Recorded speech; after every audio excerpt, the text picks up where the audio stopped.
جب حضرت مہدی کی قیادت میں مسلمان صاحب ایمان اہل عرب یہودیوں اور عیسائیوں کی طاقت سے ٹکرائیں گے تو ان کی مدد کے لیے دو جانب سے اللہ تعالیٰ کچھ بھیجیں گے مدد. ایک تو آخری مرحلے میں مدد آئے گی حضرت مسیح عیسیٰ ابن مریم کا نزول، جو یہودیوں کی طرف رسول بنا کر بھیجے گئے تھے. انہیں یہودیوں نے اپنے خیال میں سولی پر چڑھا دیا، لیکن اللہ نے فرمایا وما صلبوہ وما قتلوہ ولکن شبہ لہم بل رفعہ اللہ الیہ. اللہ تو اپنی طرف اٹھا کر لے گیا.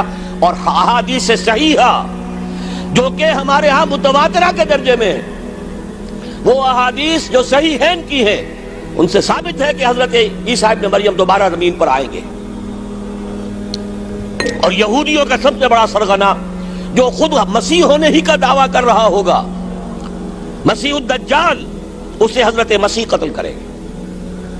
لیکن ایک دوسری حدیث سے معلوم ہوتا ہے کہ مشرق سے فوجیں آئیں گی حضرت مہدی کی مدد کے لیے. یخرجون ناس من المشرق یؤدون للمہدی یعنی سلطانہ. مشرق کی طرف سے فوجیں آئیں گی کہ جو مہدی کی حکومت کو مستحکم کریں گی. خراسان کا لفظ آتا ہے ایک دوسری حدیث میں. خراسان سے سیاہ عالم چلیں گے، انہیں کوئی نہیں روک سکے گا یہاں تک کہ وہ یروشلم میں جا کر رسم ہو جائیں گے. اور حضور کے زمانے میں اچھی طرح سمجھ لیجئے، ہند کسے کہتے تھے حضور کے زمانے میں؟ پاکستان ہند میں شامل نہیں تھا. سندھ و ہند، سندھ ایک مکمل ملک تھا، ہند اس کے بعد شروع ہوتا تھا. یہ راجپوتانے کا اور تھر کا ڈیزرٹ جو ہے، اس سے آگے جو ہندوستان ہے وہ ہند تھا. یہ جو ہمارا پاکستان ہے یہ ہمیشہ ہند میں شامل نہیں رہا. حضور کے زمانے میں بالخصوص سندھ و ہند، دریائے سندھ چلا آ رہا ہے. یہ ساری ٹریبیوٹریز جو پنجاب کے اندر اس کی ہیں، یہ سب ایک علیحدہ ملک ہے جو اس زمانے میں سندھ کہلاتا تھا. اور نمبر 2 یاد کیجئے، اس زمانے میں خراسان ایک علاقہ تھا جس میں موجودہ افغانستان کا 2/3، تھوڑا سا حصہ ایران کا، اور جہاں تک میں تحقیق کر سکا ہوں آج تک پاکستان کا بھی علاقہ، خاص طور پر مالاکنڈ ڈویژن جو اس خراسان میں شامل ہے. خراسان سے سیاہ عالم چلیں گے جو جا کر یروشلم میں نصب ہوں گے. یہاں بھی ایک نقطہ نوٹ کر لیجئے، پہلے بھی یروشلم ہم سے چھینا تھا. کس نے چھینا تھا؟ عیسائیوں نے، کروسیڈرز. واپس کون لیا؟ کس نے لیا؟ عربوں میں دم نہیں تھا، عرب عیاشیوں کی وجہ سے کھوکھلے ہو چکے تھے. واپس لینے والا صلاح الدین ایوبی، کرد خون. اب دوبارہ یروشلم لیا جا چکا. چھینا کن سے گیا؟ عربوں سے. عرب واپس لے سکتے ہیں؟ کوئی اندیشہ اگر ہو سکتا تھا عراق کے بارے میں کہ شاید اس کے ایٹمک دانت نکل آئے، جو سازش کی گئی، جس طرح اس احمق اور پاگل صدام حسین کو دام میں پھنسایا گیا. صدام 100 جال، دام کہتے جال کو، 100 صدام، اس میں جو پھنسا ہے تو اگلا پچھلا کھایا پیا سب اگلوا لیا. اور ہے ہی کون؟ اس کے پاس ایٹمک ہتھیاروں کا ذخیرہ موجود ہے، اور کسی کے وہ ایٹمک دانت بھی نکلنے نہیں دے رہے. پاکستان کے اوپر کتنا دباؤ، کتنا دباؤ، اور ہمیں نہیں پتا کتنا کچھ دباؤ قبول کیا جا چکا. یہ تو سبھی مانتے ہیں. کیپ کر دیا گیا، روک دیا گیا، آگے تو نہیں بڑھ رہا، یہ تو سبھی مانتے ہیں. رول بیک بھی ہو گیا یا نہیں کچھ پتہ نہیں. لیکن کسی صورت یہ نہیں تسلیم کریں گے، قبول کریں گے کہ کسی مسلمان ملک کے پاس ایٹم بم آ جائے. یہودیوں کے پاس ذخیرہ موجود، سب جانتے ہیں. بہرحال یہ جان لیجئے اس علاقے سے امید ہوتی ہے سندھ اور خراسان، حالات بہت خراب ہیں ہمارے، اور حالات بہت خراب ہیں افغانستان کے بھی، لیکن حالات کے بدلتے اللہ تعالیٰ کی مشیت کے تحت دیر نہیں لگا کرتی۔ سیرت نبوی میں مجھے نظر آتا ہے سن 10 میں، 10 نبوی، ہجرت سے 3 سال پہلے، 2.5 سال پہلے، کہیں سے کوئی امید کی کرن نظر نہیں آتی تھی کہ عرب میں اسلامی حکومت قائم ہو جائے گی۔ 10 برس ہو چکے محمد الرسول اللہ کو دعوت دیتے ہوئے، اور ابھی تک بمشکل 125 آدمی ہے، اپنے بل پر اپنے طاقت پر مکے میں رہ بھی نہیں سکتے۔ کیسے ہو جائے گا؟ کہاں سے ہو جائے گا؟ میں آج پوچھتا ہوں، کوئی سر بتائے، کہیں سے کوئی امید کی کرن اس وقت نظر آتی ہے؟ اس ماحول میں لے جائیے۔ اگلے 3 سال میں کیا ہو گیا؟ پہلے سال 6، اگلے سال 12، اس سے اگلے سال 72، اور بیعت عقبہ ثانیہ، ہجرت، اور وہاں سے اب حضور کی طرف سے انیشیٹ شروع ہو گیا، انیشیٹو۔ تو ہم نہیں کہہ سکتے، اللہ تعالیٰ کی قدرت، اللہ کی مشیت۔ یہ یقین ہے کہ دنیا کے خاتمے سے پہلے نظام خلافت قائم ہوگا، اور تمام دنیا میں ہوگا۔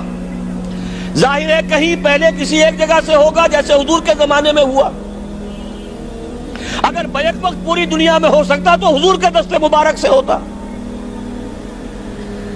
اگر حضور کے دست مبارک سے بھی ایک ملک میں ہوا، جزیرہ نما عرب میں ہوا، پھر حضور کے امتی ہیں نا، ابو بکر ہے، عمر ہے، عثمان ہے، صحابہ کرام کی فوجیں نکلی ہیں، امتی ہیں، امتیوں کے ہاتھوں اس کی توسیع ہوئی۔ اب بھی یہی ہوگا، کسی ایک علاقے میں ہوگا۔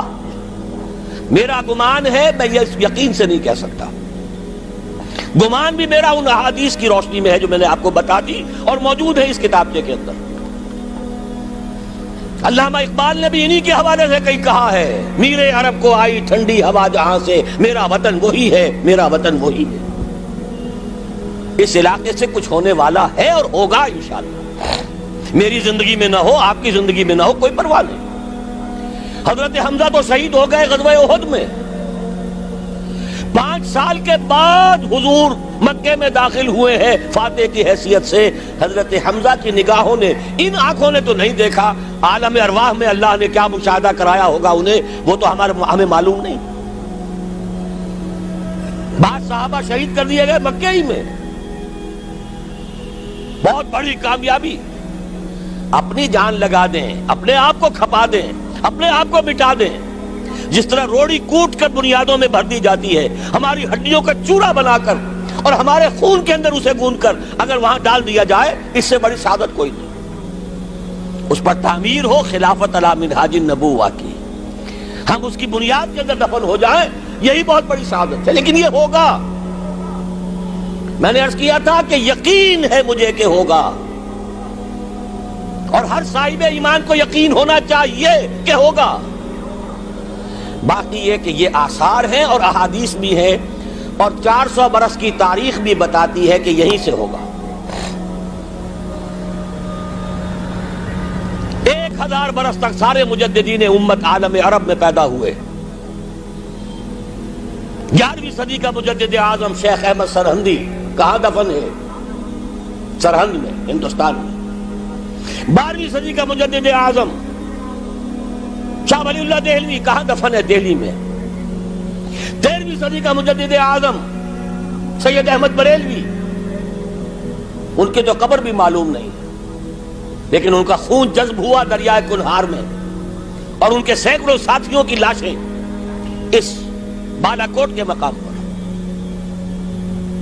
14ویں صدی کے مجدد اعظم شیخ الہند، لیکن ان کے ساتھ ساتھ اتنے اعظم رجال، علامہ اقبال جیسا مفکر، مولانا مودودی جیسا مصنف، مولانا الیاس جیسا مبلغ، کہیں اور ہمیں دکھا دیجئے آپ۔ میں کل کہیں عرض کر رہا تھا، دیکھیے پہلے جو 1000 برس تک ہر خیر ہندوستان میں باہر سے آ رہا تھا۔ معین الدین اجمیری باہر سے آ رہے ہیں، شیخ علی حجویری باہر سے آ رہے ہیں، سندھ میں جتنے اولیاء دفن ہیں سب کے سب باہر سے ایران سے چلے آ رہے ہیں. لیکن جیسے ہی 11ویں صدی شروع ہوئی ریورس ہو گیا آرڈر. اب سلسلہ مجددیہ نقشبندیہ اب ہندوستان سے نکل کر پھیل رہا ہے. پورا افغانستان، پورا ترکستان، تمام یہ ترک ریاستیں جو آزاد ہوئی ہیں ابھی یو ایس ایس آر کے خاتمے کے بعد، یہاں تک کہ سائپرس، جزیرہ قبرص، پورا ترکی جو اب بھی ہے موجودہ ترکی، سلسلہ مجددیہ نقشبندیہ کہاں سے چلا؟ ہندوستان سے پھیل گیا پورے عالم اسلام. مفکر، علماء دین اور تمام علوم دینی کا مجدد شاہ ولی اللہ دہلوی، خالص ترین جہاد فی سبیل اللہ دور صحابہ کے بعد جماعت مجاہدین جام شہادت نوش کیا، سینکڑوں ہمارے مجاہدین. پھر 14ویں صدی میں اقبال جیسا مفکر، مودودی جیسا، دوبارہ دوہرا رہا ہوں، مصنف، مولانا الیاس جیسا مبلغ مجھے تو کہیں نظر نہیں آتا.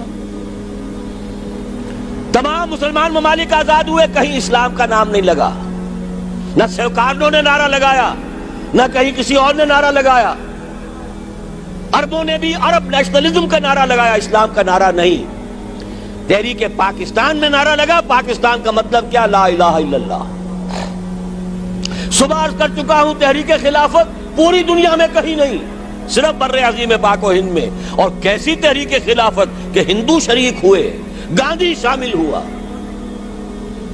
پورے ہندوستان کو جس نے گنجا دیا. یہ دوسری بات ہے کہ جب خود مصطفیٰ کمال نے ختم کر دیا تو اب کیا کرتے؟ مدعی سست گواہ چست. نوٹ کرنے کی بات ہے، کچھ آثار ہیں، 400 سال کی تاریخ ہے، بتا رہی ہے پاکستان کا قیام خود ایک معجزہ. یہ ساری چیزیں مشیت ایزدی میں کسی بڑے خیر کا پیش خیمہ ہے.